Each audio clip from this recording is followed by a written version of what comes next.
हमारे चैनल पे नए हैं तो चैनल को सब्सक्राइब कर लीजिए और बेल आइकन दबाना ना भूलिएगा, ताकि हम कोई भी वीडियो अपलोड करें तो सबसे पहले आपके पास पहुंचे। और हर एक लाइक या कमेंट से मेरा मोटिवेशन बढ़ता है, ताकि हम और नया नया वीडियो लाएं। और आपको कोई भी दिक्कत हो किसी भी टॉपिक में, CGP, मैथ, EVS, को किसी भी सब्जेक्ट में, तो हमको कमेंट में बताएं कि हमको ये टॉपिक पे वीडियो चाहिए, तो हम वो टॉपिक बनाने का प्रयास करेंगे, उस टॉपिक पे वीडियो और हम डाल देंगे। आज हम लोग बात करने वाले हैं CGP का फर्स्ट चैप्टर के ऊपर। तो सबसे पहले ये बात कर लें कि CGP में चैप्टरों की संख्या कितनी है, पहले कितना था और अब कितना हो गया, उसके बारे में बात कर लेते हैं। तो चलिए, पहले CGP में चैप्टरों की संख्या थी 22। अब जो है न्यू एजुकेशन पॉलिसी के चलते एक चैप्टर बढ़ा दिया गया है। NEP 2020 के कारण एक चैप्टर ऐड कर दिया गया है, तो ये चैप्टरों की संख्या 23 हो गई। CGP में जो है सबसे पहला चैप्टर है बाल विकास की अवधारणा। उसके बाद आ जाएंगे हम लोग परिभाषा पे। विकास की परिभाषा क्या है, विकास कहते किसे हैं, और विकास के बारे में हम डिटेल्स में बात करेंगे कि विकास के कितने आयाम हैं, वृद्धि किसे कहते हैं। तो चलिए बारी बारी से हम लोग बात करते हैं विकास के बारे में। विकास एक जीवन पर्यंत तक चलने वाली प्रक्रिया है, मतलब जब तक इंसान मर नहीं जाता तब तक कुछ ना कुछ एक दूसरे से सीखता ही रहता है। जहाँ तक कि अपने समाज से सीखता है, अपने परिवार से सीखता है, अपने वातावरण से सीखता है, अपने पड़ोस से सीखता है, कुछ ना कुछ एक दूसरे से सीखता रहता है। उसके बाद विकास वर्तुलाकार होता है। विकास ना कि लंबवत होता है, ना रेखीय होता है, विकास वर्तुलाकार होता है। विकास लगातार नहीं चलता है, विकास ऊपर नीचे होता रहता है। हर सिचुएशन में आदमी हर तरह से सीखता है। अगर कोई व्यक्ति रोड पे जा रहा है गाड़ी से, अगर उसको चोट लग गया उस दिन कि स्टैंड नीचे हो गया उसका बाइक का, अगर उसको चोट लग गया तो वो उस दिन सीख जाएगा कि अगले दिन से मुझे स्टैंड को ठीक से रखना है। चेक करेगा वो अगले दिन से, उसके बाद वो बाइक पे बैठेगा। तो इसी प्रकार से विकास उतार चढ़ाव होता रहता है। विकास क्या होता है, वर्तुलाकार है। विकास बहुआयामी होता है। विकास क्या होता है, बहुआयामी होता है। बहुआयामी मतलब बड़े पैमाने पर होता है, न कि छोटे पैमाने पर होता है। उसके बाद विकास के कितने आयाम होते हैं, विकास के 6 आयाम होते हैं। पहला शारीरिक विकास, उसके बाद दूसरा मानसिक विकास, सांवेगिक विकास, क्रियात्मक विकास, भाषाई विकास और सामाजिक विकास। सबसे पहले बात करेंगे हम लोग शारीरिक विकास पे। शारीरिक विकास होता क्या है, तो शारीरिक विकास के बारे में बात करने वाले। सबसे पहले बता दें कि शरीर का जितना भी अंग है, हाथ है, पैर है, ये सारे चीज जो है शारीरिक विकास के अंदर आएंगे। शरीर का कोई भी अंग बढ़ेगा, उंगली बढ़ेगा, हाथ बढ़ेगा, पैर बढ़ेगा, तो शारीरिक विकास के अंदर आएगा। बच्चा जब भी मतलब खेलता है, कूदता है, तो वो उसके शारीरिक विकास में कुछ ना कुछ अंतर आता ही है। वो मजबूत होता है, उसका मांसपेशी और आगे की ओर अग्रसर होता रहता है उसका हर अंग। उसके बारे में बात करेंगे मानसिक विकास, जिसे हम लोग संज्ञानात्मक विकास भी बोलते हैं। मानसिक मतलब मन। आप कितना सोचते हैं, किसके बारे में कितना जानते हैं, आपका सोचने का थिंकिंग, क्रिटिकल थिंकिंग कितना लेवल है, कितना तक आप सोचते हैं, इसका मतलब मानसिक विकास हो।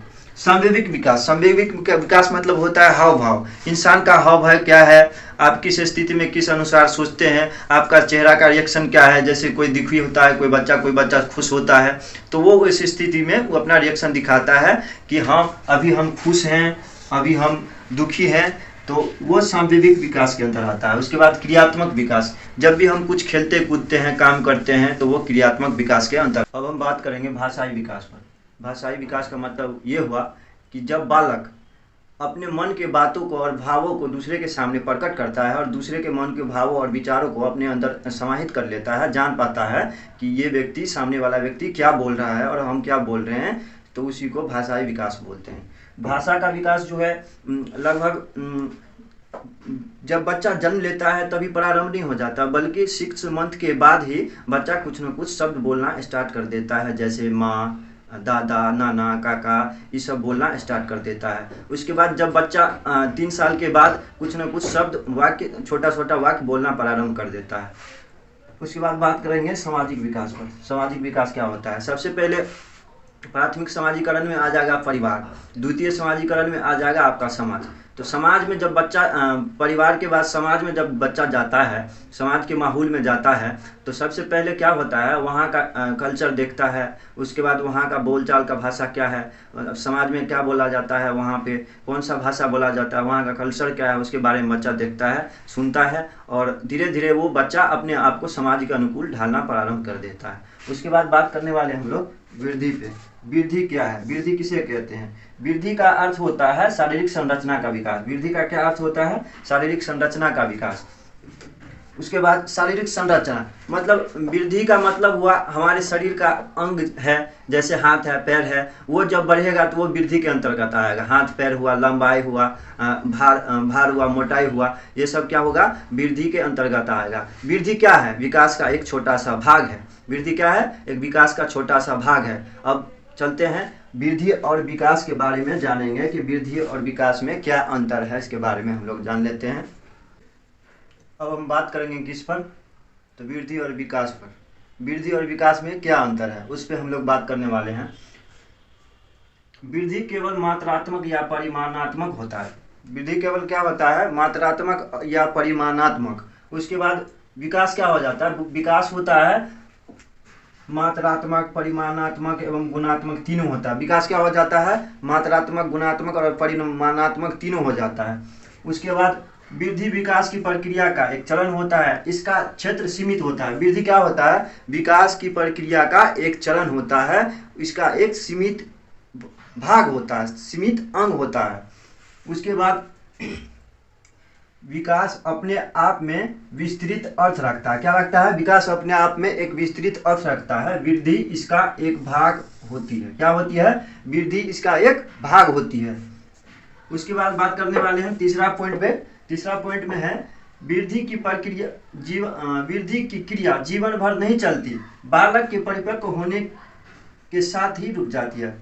इसका मतलब हुआ वृद्धि की प्रक्रिया जो है जीवन भर नहीं चलती, बल्कि बालक के परिपक्व होने के साथ ही रुक जाती है।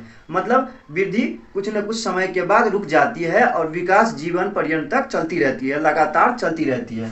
विकास एक सतत मतलब लगातार प्रक्रिया, सतत चलने वाली प्रक्रिया है। बालक की परिपक्व होने के बाद भी चलती रहती है। बालक के परिपक्व होने के बाद भी विकास चलती रहती है जीवन भर। उसके बाद जब बालक में शारीरिक वृद्धि हो रही है तो इसका मतलब यह नहीं है कि उसमें विकास भी हो रहा है। जब बालक में शरीर का वृद्धि हो रहा है तो उसका मतलब ये नहीं है कि बालक में विकास भी हो रहा है। क्या हो रहा है? बालक में विकास भी हो रहा है। क्या है? बालक में विकास के लिए भी वृद्धि आवश्यक नहीं होता है। बालक में क्या है? बालक में विकास के लिए भी वृद्धि आवश्यक नहीं होता है। जब बालक का शरीर बढ़ेगा तो इसका मतलब ये नहीं है कि मतलब उसका विकास भी बढ़ेगा। कोई जो बालक छोटा रहता है उसका भी विकास होता है, जो बड़ा रहता है उसका भी विकास होता है। तो शरीर कोई मायने नहीं रखता कि शरीर जिसका मोटा चौड़ा है वो विकास को प्रभावित करे। उसके बाद बात करेंगे पांचवा पॉइंट पे। पांचवा पॉइंट है यह भौतिक विकास को दर्शाता है। क्या दर्शाता है? वृद्धि भौतिक विकास को दर्शाता है। किसे दर्शाता है? भौतिक विकास को। यह गुणात्मक विकास को दर्शाता है। गुणात्मक विकास को दर्शाता है। गुणात्मक मीन्स गुणात्मक मतलब क्या होता है? गुणात्मक मतलब होता है कि नैतिक मूल्य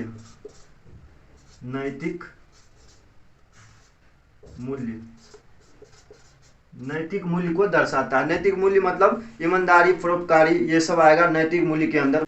अब हम बात करने वाले हैं संज्ञानात्मक विकास के ऊपर। संज्ञानात्मक विकास किसे कहते हैं? संज्ञानात्मक विकास का दूसरा नाम मानसिक विकास भी है। क्या है? तो मानसिक विकास।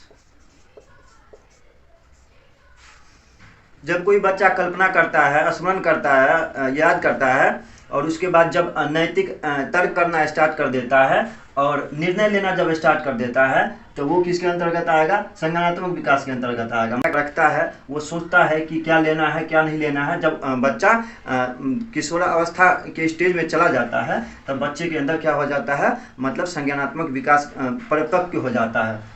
कल्पना करना स्टार्ट कर देता है, स्मरण करना स्टार्ट कर देता है, तर्क वितर्क करना स्टार्ट कर देता है। उसके बाद बात करने वाले हैं सांवेगिक विकास के अंतर्गत। संवेग मतलब क्या? हाव भाव। जब बच्चा को भूख लगता है, जब प्यास लगता है, तो वो अपने मम्मी को मतलब चेहरा के रिएक्शन से बताता है कि मुझे, तो वो उसकी मम्मी समझ जाती है कि बच्चे को अभी भूख लगा है या प्यास लगा है, या उसको वो क्या कहना चाहता है वो अपने चेहरे के रिएक्शन से बताना चाहता है। जब क्रोध में रहता है, भय मतलब डर, जब बच्चा डर में रहता है, जब बच्चे को डर होता है तो वो अलग प्रकार का चेहरा बनाता है, रोना स्टार्ट कर देता है। जब क्रोध गुस्सा रहता है तो अलग प्रकार का, घृणा, किसी से नफरत किया कि कोई गया, उसकी दीदी हो या उसका भाई हो, कोई गया उसको चुट्टी काट लिया, तो वो उससे क्रोधित हो जाता है। क्या हो जाता है? उससे क्रोधित हो जाता है। उसके बाद स्नेह, आश्चर्य, खुशी, प्रेम, तो वो संवेग के अंतर्गत आ जाएगा। उसके बाद हम लोग बात करेंगे कि बाल विकास की कितने अवस्थाएं हैं, इसके कितने स्टेज हैं, तो उसके बारे में बात करने वाले हैं। तो stage of child development, stage of child development के ऊपर बात करने वाले हैं। तो आ जाइए। तो पहला इसका स्टेज होता है प्रसव पूर्व अवस्था। प्रसव पूर्व अवस्था के अंतर्गत क्या आएगा? तो मतलब जब माता के गर्भ में भी बच्चा रहता है तो उसी अवस्था को हम प्रसव पूर्व अवस्था कहते हैं। ये अवस्था कितने से 9 महीने या 280 दिन का होता है। कितने दिन का होता है? 9 महीने या 280 दिन का होता है। उसके बाद शैशवावस्था। शैशवावस्था इन्फेंसी स्टेज, इसे हम इंग्लिश में इन्फेंसी स्टेज भी कहते हैं, जो 0 से 2 वर्ष के अंतर्गत आता है। 0 से 2 वर्ष के अंतर्गत कौन सा अवस्था आता है? शैशवावस्था, इन्फेंसी स्टेज। उसके बाद पूरी बाल्यावस्था। कौन? तो पूरी बाल्यावस्था, early childhood stage. Early childhood stage जिसे हम पूर्व बाल्यावस्था भी कहते हैं, जो उत्तर बाल्यावस्था या बाल्यावस्था, उत्तर बाल्यावस्था या बाल्यावस्था। लेटर चाइल्डहुड या चाइल्डहुड, लेटर चाइल्डहुड या चाइल्डहुड, जो 6 से 12 वर्ष के अंतर्गत आता है। कितने वर्षों के अंतर्गत आता है? 6 से 12 वर्षों के अंतर्गत आता है। उसके बाद बात करेंगे किशोरावस्था, एडोलेसेंस, जिसे हम इंग्लिश में एडोलेसेंस भी कहते हैं, वो 12 से 18 वर्ष के अंतर्गत आता है। ये जीवन का सबसे तूफान कहलाता है। अब बात करने वाले हम प्रसव पूर्व, शैशवावस्था, पूर्व बाल्यावस्था, उत्तर बाल्यावस्था और किशोरावस्था पे। इसमें क्या होता है? फर्स्ट अवस्था में क्या होता है, सेकेंड में क्या होता है, इसी पे हम बात करने वाले हैं। तो प्रसव पूर्व ये क्या है? तो माता के गर्भ से ही स्टार्ट हो जाता है। उसके बाद शैशवावस्था। शैशवावस्था में जो है बच्चा अपने माँ बाप पे आश्रित रहता है। किस पे आश्रित रहता है? माता पिता पे आश्रित रहता है। बच्चा को खुद से कपड़ा पहनना नहीं आता, वो खुद से खाना नहीं खा पाता। जब प्यास लगता है तो वो खुद से पानी नहीं ले सकता।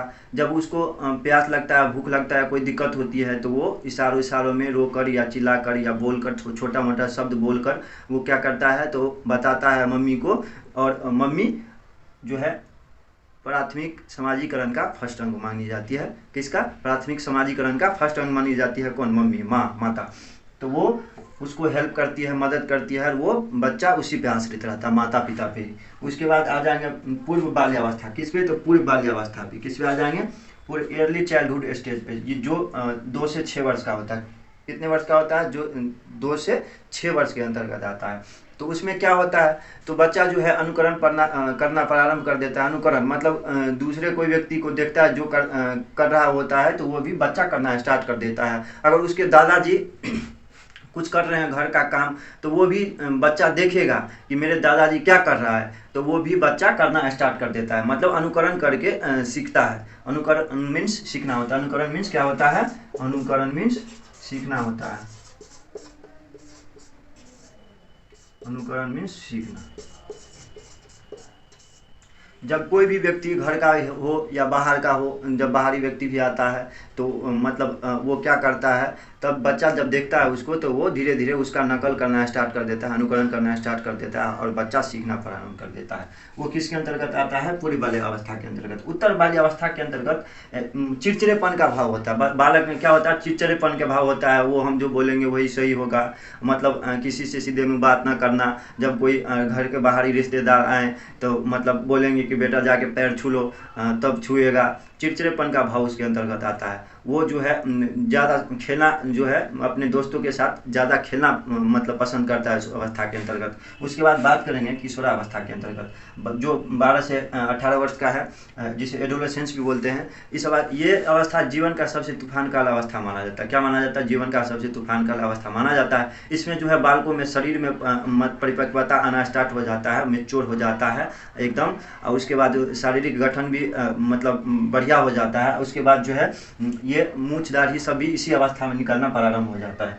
तो आज इतना ही। तो चलिए मिलते हैं अगले क्लास में। आप अगर हमारे चैनल पे नए हैं तो चैनल को सब्सक्राइब कर लीजिए और बेल आइकन दबाना ना भूलिएगा, ताकि हम कोई भी वीडियो अपलोड करें तो सबसे पहले आपके पास पहुंचे।